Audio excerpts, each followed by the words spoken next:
I once had a product owner who wanted to do what he wanted to do.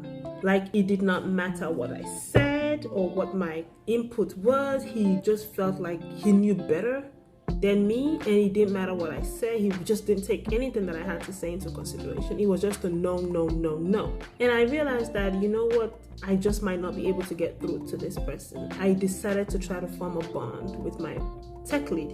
My tech lead was a very nice guy. Unfortunately, he was going on vacation, paternity leave to be precise, and he was going to be gone for a couple of months. And that was the only other person that I knew I could get to open his eyes to see the things that were happening with my teams, or how to get my teams to become productive. So I figured I had no choice but to concentrate on bridging that gap with me and my product owner.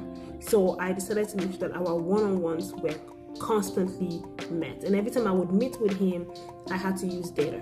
I had to find ways to use data to show him that our teams can do better.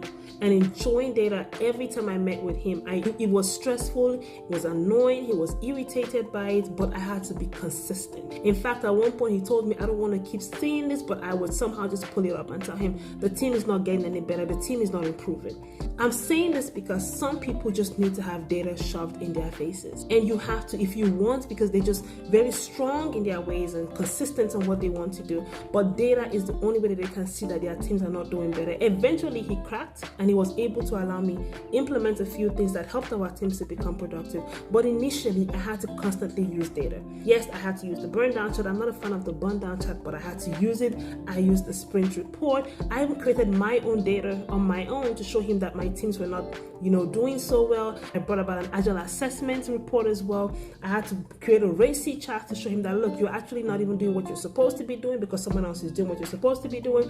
There was a lot of information and data that I had to pull up. So in being data driven as well as being resourceful, I was able to open the eye of my product manager for him to see that his actions were actually hindering my team from moving forward.